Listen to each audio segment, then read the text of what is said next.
Frumoșii mei vărsători, bine ați venit, dragii mei! Astăzi facem etalarea bonus pentru voi, pentru luna martie, ce a mai rămas din ea sau, de ce nu, pentru mai mult timp, pentru că în tarot nu există timpul. Începem cu primele 3 mesaje bonus pentru voi, să vedem care sunt ele. Vărsător,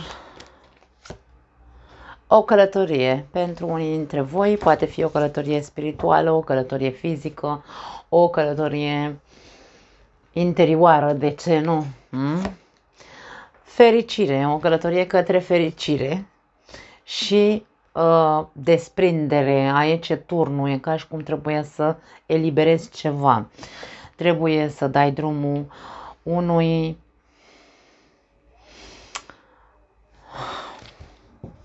mie vine să spun unei situații sau unui eveniment, unei persoane care tu consideri că te face fericit în momentul de față.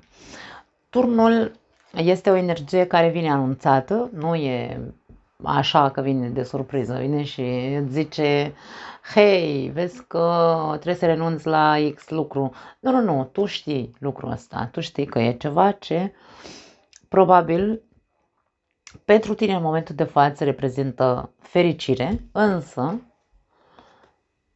nu are baze, da? Turnul este o construcție care nu are o bază sănătoasă, de aceea în timp se destramă sau se dărâmă, da? Se pierde acea construcție.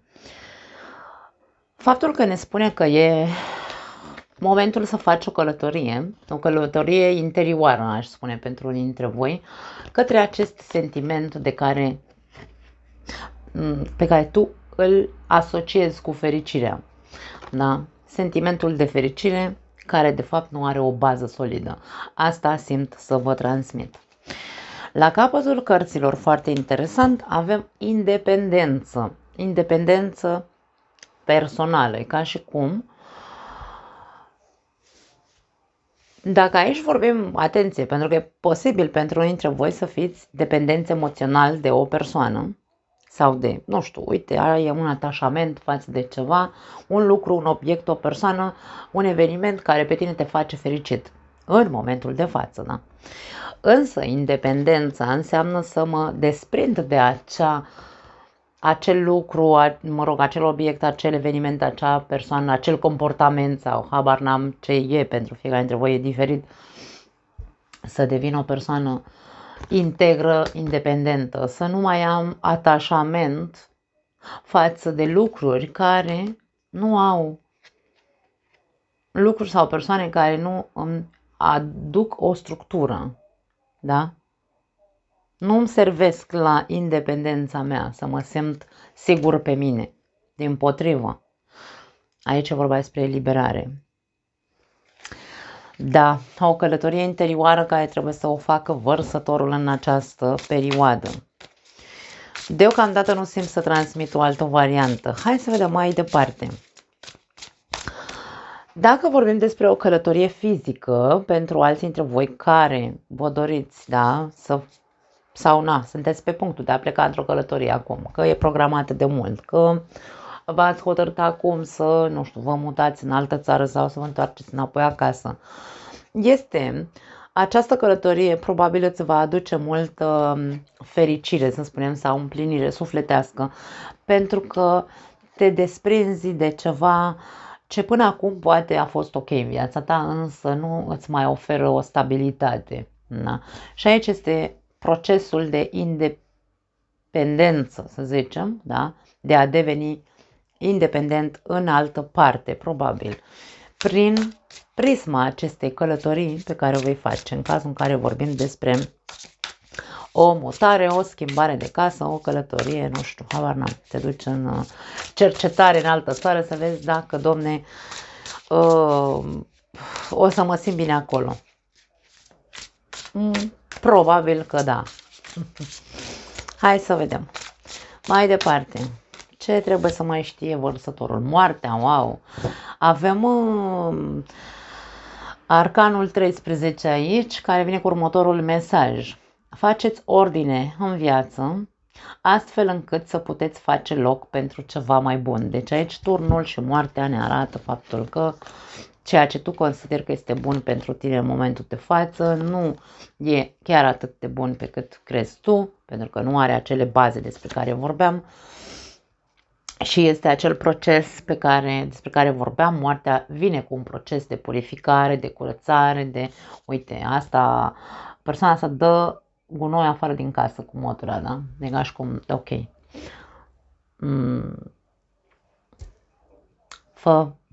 Fă loc în viața ta pentru ceva mai bun decât ai acum. O puțină ordine. Nu e vorba să dai cu mătura în casa ta, e vorba să dai cu mătura în viața ta, în sufletul tău. Mai departe, era să amestec și m-am oprit la timp. 3 de monede.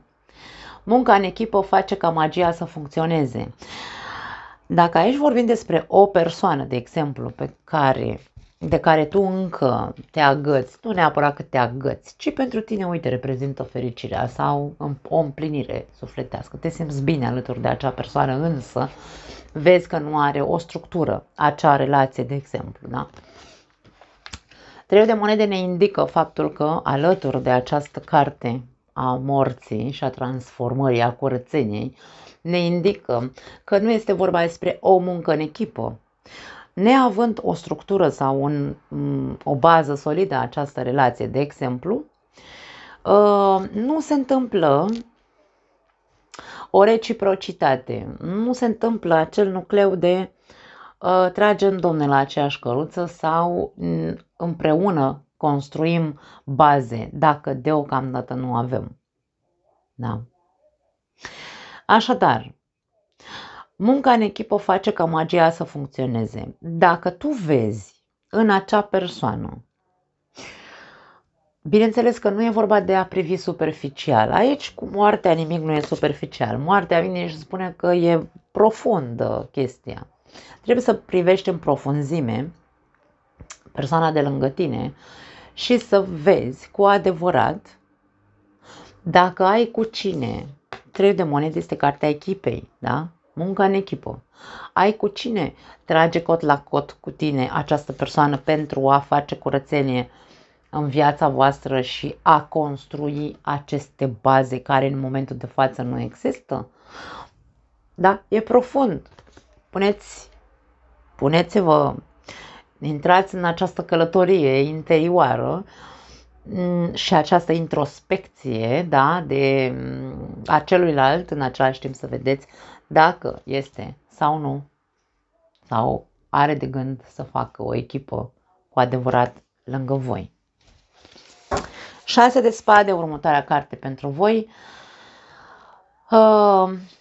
Spune așa, toți la bord. Aici avem o persoană care stă pe mal, așteaptă acel vas de croazieră sau barcă ce-o fi ea, cu bagajele făcute, avem conotația de călătorie și mesajul spune așa, toți la bord, este timpul să scriem un nou capitol. Lipsești tu din viața ta. Da? E ca și cum nu e vorba de a fugi. 6 de spade în tarotul clasic ne vorbește despre o persoană care poate fuge pe ascuns, are, nu știu, un bagaj, da? Aici avem bagaje. În aceste bagaje pot fi traume, pot fi gânduri, pot fi, nu știu, interpretări, pot fi tot felul de dureri și așa mai departe, da? În tarotul clasic, 6 de spade ne arată cum acea persoană, în compania unei alte persoane, pleacă noaptea pe furiș, cumva pe ascuns, părăsește un loc. Își ia bagajele cu ea, bineînțeles, însă vrea să iasă dintr-o situație care nu este confortabilă. Da. Această carte s-a așezat sub turn. Ceea ce vrea să ne spună este că e momentul ca tu să faci acest proces de eliberare de această persoană sau obiect sau ce-o fi el, ce am zis mai devreme, care nu are o structură sau nu îți dă o siguranță, o bază sănătoasă, da? Și să Rescrie un alt capitol în viața ta, capitolul independenței.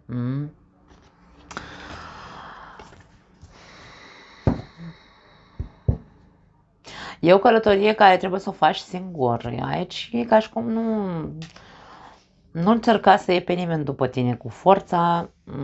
Aici e vorba despre o echipă. Tu trebuie să vezi dacă într-adevăr această persoană vrea să rescrie un capitol cu tine, trage la aceeași căruță, face parte sau vrea să facă parte să facă acea echipă cu tine. Nu pot să spun altceva. La capătul cărților avem judecata. Judecata vine cu următorul mesaj.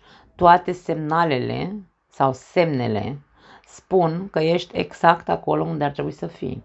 Dacă tu, în momentul de față, te regăsești într-un impas, pentru că turnul este o neliniște, simt că ceva nu e în regulă, simt de mult că ceva nu e în regulă, cu toate că pentru mine e acea un fel de agățare, cum am zis, da, sentimentală sau așa, dar știu că nu-mi face bine și că trebuie să renunț la acel ceva, la acea persoană. Știi, da? Sau semnalele care te-au dus în acest moment al vieții tale, te-au adus în acest moment al vieții tale, vor să-ți spună că ești acolo unde trebuie să fii, ca să ce? Revenim la independență, ca tu să fii o persoană cu picioarele pe pământ care să devină sigură pe ea, să știe ce își dorește, să își ia viața în mâini, inclusiv singură dacă e nevoie de asta, da? Am repetat la toate zodiile la care am simțit că ar putea să pască în aer o despărțire. Nu recomand să vă despărțiți sau să luați o decizie de a vă despărți până după jumătatea lui aprilie. Da? După 15 aprilie, până în 15 aprilie aveți timp să reflectați. Gândiți-vă, pentru că aici e vorba despre un proces de a face ordine, de a face o introspecție, de a vedea dacă celălalt face sau nu echipă cu tine. Deci la voi despre asta este vorba. Până pe 15 aprilie ai timp să ajungi la o concluzie. După jumătatea lui aprilie, când ai ajuns la concluzie, atunci poți să iei o decizie. Hai să o numim nu corectă, pentru că nu putem să catalogăm doar ca bun sau rău, ci o decizie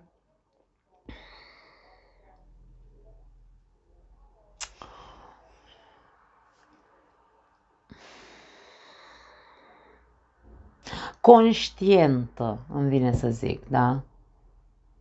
Realistă. Despre asta e vorba aici. 3 de monede.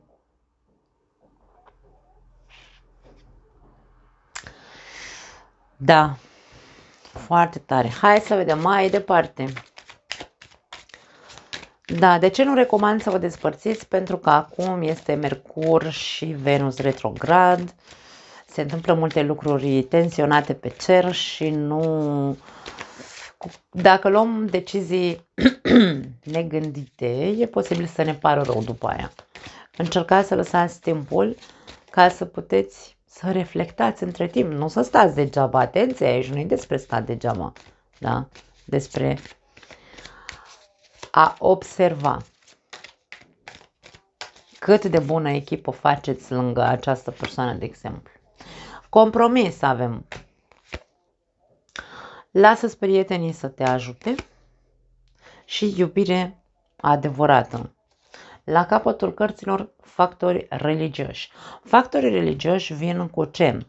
Cu multe diferențe dintre voi. Că sunt diferențe de creștere. Unul e mai crescut spiritual, altul nu. Unul crede în Dumnezeu, altul e ateu. Unul e de o religie, celălalt e de altă religie. Diferențe de vârstă am zis. Diferențe de caracter, de ce nu? Eu sunt foc, tu ești apă, habar n-am, zic, da?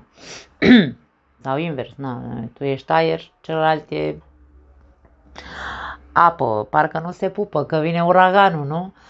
Apă cu vânt, da? Cu aer. Mm, wow, foarte tare, diferență, o altă diferență, unul e însurat, unul nu e însurat, mă rog, însurat, căsătorii, pardon, nu mă refer doar la bărbați aici, da? Există diferențe. Dacă sunteți într-o relație, în această relație există diferențe. Ori sunteți căsătoriți, dar sunteți extrem de diferiți, cu toate diferențele pe care le-am spus. Și aceste diferențe, da, pot să spun că măcar unul singur sau unul dintre voi doi iubește foarte tare. Iubire adevărată avem aici mesaj. Însă, parcă lipsește un compromis. Cine nu se compromite îndeajuns în această relație? Pentru că iubire există. Lasă-ți prietenii să te ajute, vrea să spună să ceri ajutorul sau sprijinul celorlalți, dar atenție, pentru că de foarte multe ori mergem să vorbim cu prietenii noștri de încredere și le spunem off nostru și le spunem că, nu știu, uite, poate cineva din această zodie stă sau s-a căsătorit cu o altă persoană, conștient fiind că diferențele sunt enorme între ei, cu toate că și-a pus pirostriile pe cap, da? Și aici vorba despre, ok, te duci la prieteni, te vorbești despre, băi, cred că m-am înșelat, nu ar fi trebuit să mă căsătoresc cu persoana asta. Însă, tu te duci și vorbești prietenii tăi și ce aștepți să-ți spună prietenii tăi? Pentru că e foarte complex aici, adică mie poate să vină la mine o prietenă și să-mi spună, băi, m-am măritat cu cine nu trebuia. Eu ce pot să-i spun? Da? Ok, și compromis aici. Te-ai băgat în joc, nu-ți rămâne altceva decât să, dacă vrei ca prietenii să te asculte și să-ți dea un sfat, gândește-te dacă îl iubești sau nu cu adevărat pe partenerul de viață sau dacă există ceva care să te țină în relația asta, pentru că un sfat per se nu poate nimeni să-ți dea motamo, desparte-te, tu știi cel mai bine. Că ai nevoie de sprijin să fii ascultat, e foarte ok, însă procesul e al tău. Tu ai intrat, tu trebuie să ieși. Moartea vine și îți arată că un ciclu trebuie sau o perioadă ceva trebuie să se transforme, trebuie să se schimbe, trebuie să moară, trebuie să dispară, trebuie să se schimbe. Turnul moartea, ce să spun? Schimbare, schimbare, schimbare. Eliberare. Transformare. Ori se transformă pentru că tu singur vei ajunge la o concluzie că este persoana care face echipă cu tine, vă pupați în alte părți, poate nu vă pupați în alte, sunt diferențe, dar poate sunt și anumite alte lucruri în care există o compatibilitate între voi. Voi știți, dragii mei, aici nu am niciun sfat pentru voi în care să vă zic, nu știu, cărțile vă zic despărțiți-vă. Nu, dimpotrivă, nu vă despărțiți până nu faceți acea călătorie interioară și de introspecția celelalte persoane, pentru că dacă diferențele între voi, că sunt de vârstă, că sunt de concepții, religie și așa mai departe, sunt, hai să zicem așa, 50% nu vă pupați, nu pupă nimic între voi, celălalt 50% sau ceilalți 50%, nu știu cum e corect, poate sta în această muncă în echipă. Sunteți o echipă care trageți cu adevărat. Și aici e timpul să rescriem un nou capitol, să scriem un nou capitol. Poate fi o tranziție între pentru unii dintre voi, nu vorbim despre persoane care au relații toxice, aici nu am conotații de genul ăsta, da? Deci aici ca și cum puteți scrie un nou capitol în viața voastră, dar aici este o conștiință sau, da, suntem conștienți că, băi, ok, nu pupăm noi pe parte, nu neapărat că aici, vai, Doamne, nu mai putem leșinăm unul după altul, iubire ca în filme, însă ceva ne ține împreună, suntem amândoi, ne compromitem amândoi sau ne-am compromis cu relația asta într-un fel sau altul. Părerile prietenilor, atenție, pentru că aici vorbim despre fiecare dintre noi gândim diferit, dacă nu suntem în poveste degeaba dăm un sfat, pentru că e foarte complicat să iei un sfat de la cineva și să-l aplici în viața ta, pentru că doar tu știi care a fost motivul pentru care te-ai căsătorit cu persoana asta, doar tu știi cât de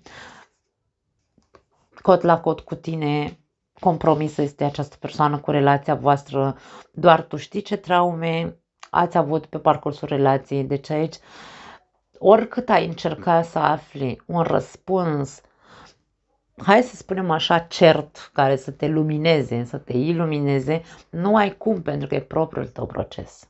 Da.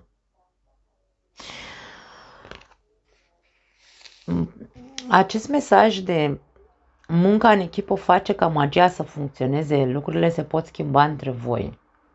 Dacă găsești această energie de echipă în partenerul de viață. Dacă sunteți singuri, dragii mei, poate unii dintre voi sunteți într-o poveste din asta amoroasă cu cineva care, pentru că aici nu avem baze solide, cineva care este deja într-o relație serioasă sau într-o căsnicie. Acea persoană are familie,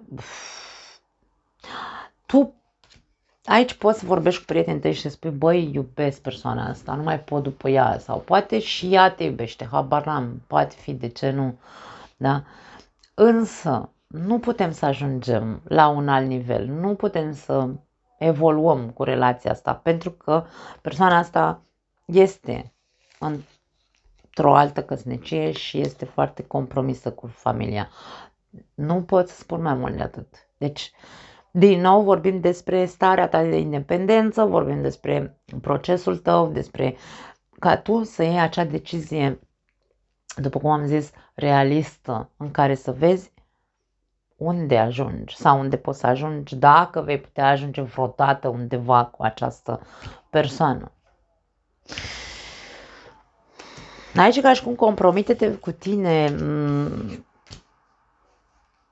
vezi dacă cumva pe bune este iubirea adevărată și poate nu e altceva, pentru că aici de foarte multe ori ne facem, hai să spunem, nu știu,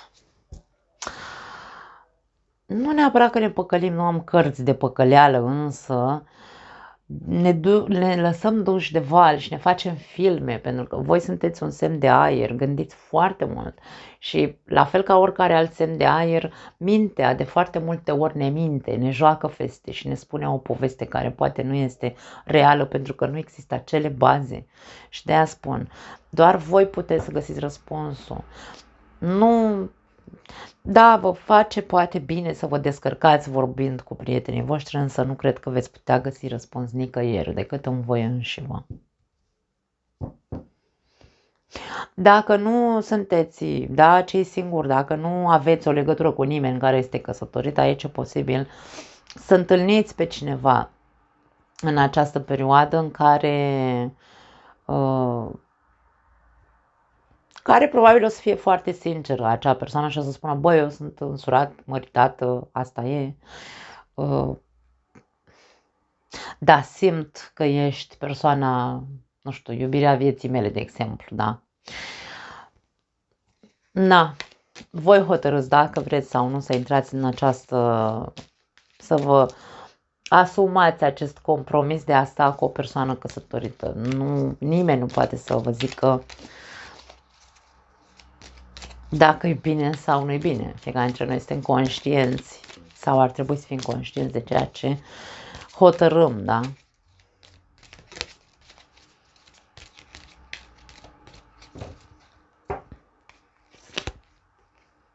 Avem perla, ceva ascuns, da? Acum, n-aș spune că e vorba despre cei singuri că intră în viața asta cineva care e căsătorit și vă ascunde. Nu, eu nu văd asta. Aici vorba despre în tine zace această perlă. Perla, vedem, iese din această scoică, deci aici vorbim despre interiorul tău. În tine stă comoara, cum ar veni. Compromite-te cu tine, ca tu să poți să faci o schimbare interioară înăuntrul tău, să poți să ajungi din nou să simți că meriți, îmi vine să spun, perla este o piatră prețioasă sau, mă rog, o bijuterie, nu știu dacă e considerată piatră, nu are importanță, e un nimic detaliul ăsta, care are un preț elevat, să spunem așa, da? Deci aici vorbim despre, ok, tu ce preț ai, cât valorezi tu? Pentru că aici vorbim despre a scoate din tine acea perlă, care se numește probabil independență. Independența interioară, personală, să nu te mai agăți de ceva ce nu are baze, pentru că esența etalării este asta, da? Avem peștii, perla, pești, apă, multe emoții în această perioadă. Noroc și abundență. Da, Doamne ajută, în cazul în care vorbim despre bani, poate e o perioadă prosperă din punct de vedere financiar. Doamne ajută să fie pentru cât mai mulți dintre voi. Însă abundența nu este doar materială, da? Abundența se găsește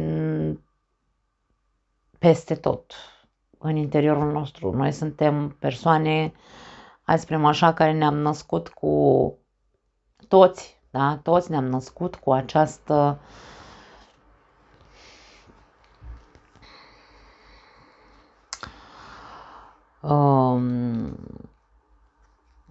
resursă de a crea, de a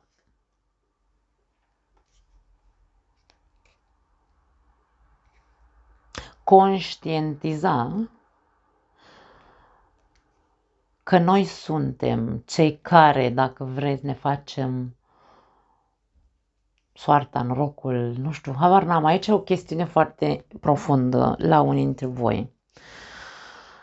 Pentru că agățarea asta de această persoană sau situație care nu are baze mă face să cred că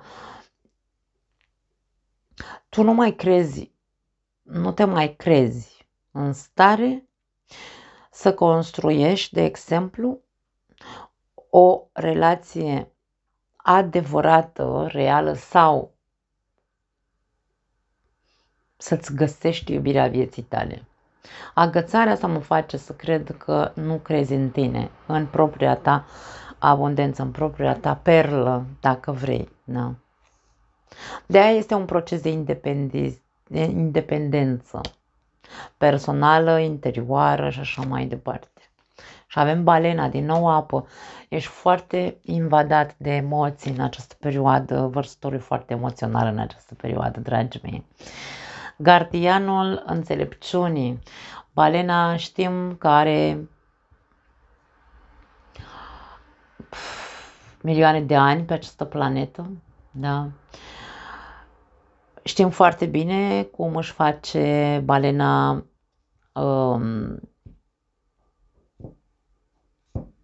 hai să zicem așa, revine la locul, în anumite locuri în care, în momentul în care trebuie să nască, de exemplu, da, se duce în locul în care ea s-a născut, la fel ca broaștele țestoase care au această memorie, nu știu, ancestrală a lor. Și aici este vorba despre asta. Tu ai un ghid interior de înțelepciune emoțional în care tu știi foarte bine pe unde trebuie să o iei.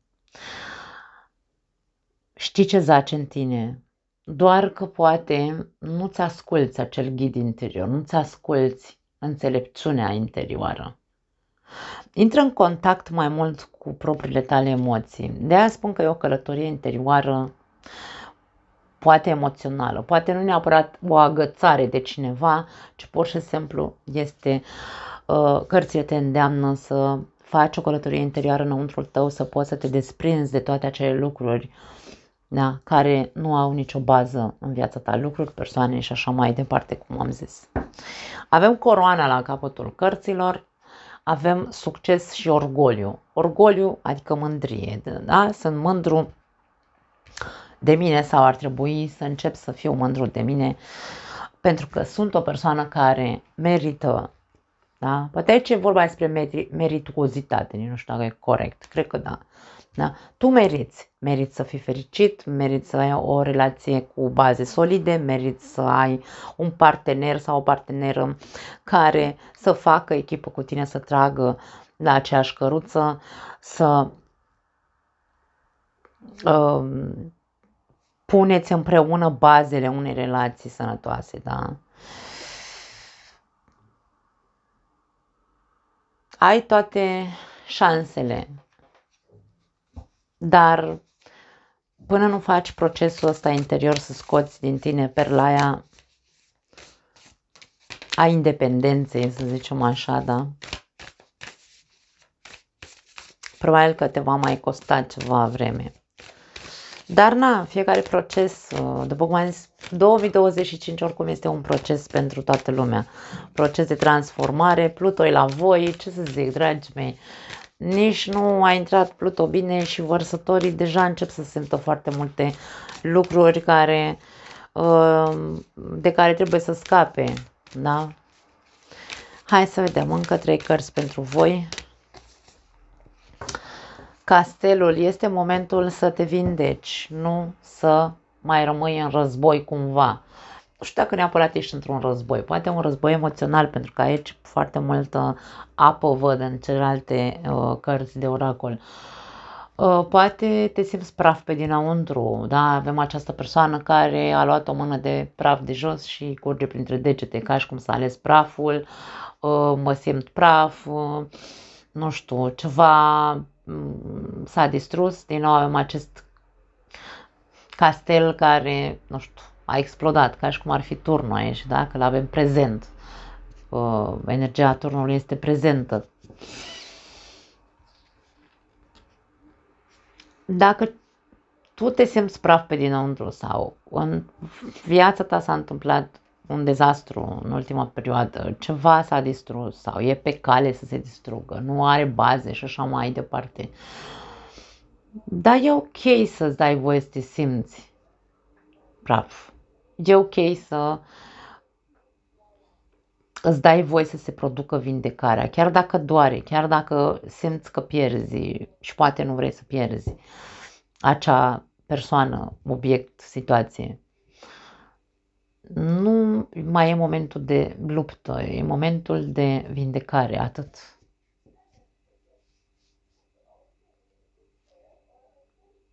Vindecarea după o pierdere, aici vorbim despre o pierdere. Ai dus o luptă și ai pierdut. Și poate de aia ești praf, emoțional vorbind. Însă dă-ți voie să te vindeci. Nu mai lupta împotriva ceea ce s-a pierdut. Meriți zahăr, nu sare. Dragii mei, eu nu știu ce fel de relație aveți, dacă aveți o relație aici, da? Pentru cei care aveți o relație.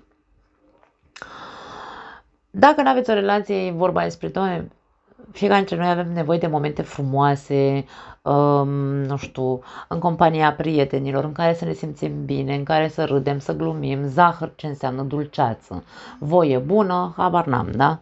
Deci aici e vorba despre de ce nu conștientizezi că ți ajunge atâta sare? Sare ce înseamnă? Când e prea multă sare,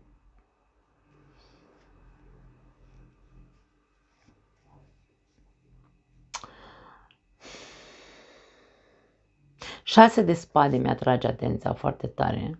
N-ai avut un trecut foarte, hai să-l numim bun. A fost un trecut de luptă, dureros, cu pierderi, cu sacrificii, probabil cu, da, multe lupte, multe bătălii, poate, de ce nu, pierdute. Însă, e ca și cum, ok, trecutul e trecut. Meriți un pic mai mult, mai mult bun, mai mult dulce, de aia spun, în viața ta.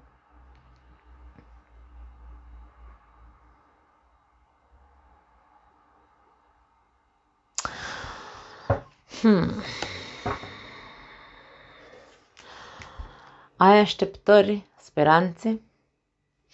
Nu căuta aprobarea nimănui. Aici, așteptările, în general ne vorbesc despre eu am așteptări. Aștept, nu știu, iubirea vieții mele, aștept să se termine sau să termine persoana asta relația, aștept să-mi spună dacă vrea sau nu să continuăm, aștept un moment de sclipire în care să iau eu hotărârea, deci aici aștept, am așteptări.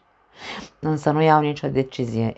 Insist, nu e vorba să iei o decizie, e vorba despre ok, ai nevoie de aprobarea cuiva care să-ți spună, pentru că aici cu prietenii, probabil vorbești mult cu prietenii tăi, ai nevoie de aprobarea cuiva sau de confirmarea, mai repede spus, așteptărilor tale, ca și cum să-ți confirme cineva că tu ai dreptate să stai, să aștepți, să vezi dacă sunt niște baze solide, dacă persoana asta vrea să aibă ceva cu tine în continuare, dacă se compromite, dacă, nu știu, dacă trage la aceeași căruță, cum am zis, da, vrea să facă o echipă cu tine. Ai nevoie să-ți confirme cineva aceste concluzii, asta aștepți. Aștepți ca altcineva să-ți îndulcească viața într-un fel sau altul, pentru că tu, în momentul de față, ești distrus sau praf emoțional, cum am zis, și aștepți ca cineva, ai așteptări ca cineva să vină să te îndulcească și să spună hai, lasă că totul o să iasă bine, hai să vezi că... Nu, aici vorba despre ok, nu mai sta să pierzi timpul degeaba, pune mâna aici și fă acest proces, cum am zis, de introspecție față de tine, față de ce simți tu pentru acea persoană, ce simte acea persoană pentru tine, cât de mult se compromite, cât la sută se compromite, unde poți să ajungi cu această persoană, este sau nu echipă, câte gunoaie aveți în viața voastră, pentru că aici avem această imagine de curățenie, câte gunoaie aveți între voi care trebuie curățate, da? Deci vorbim de lucruri destul de profunde, care sunt diferențele, care aveți o viață independentă lângă această persoană sau din contră, poate aici e vorba despre, într-un fel sau altul,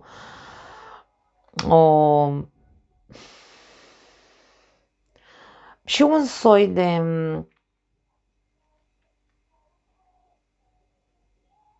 dacă există diferențe foarte mari între voi, putem să vorbim despre un soi de control în funcție de religie. Dacă, de exemplu, tu ești într-o relație cu, habar n-am, uite că îți dau un exemplu cel mai simplu de înțeles, într-o relație cu o persoană musulmană care e de o total diferită, da, dinamica dintre europeni și musulmani, de exemplu, și te ține cu batibul pe cap sau te ține din frâu, n-ai voie să te duci cu prietenii, nu? Habar n-am, ceva control și așa mai departe, da?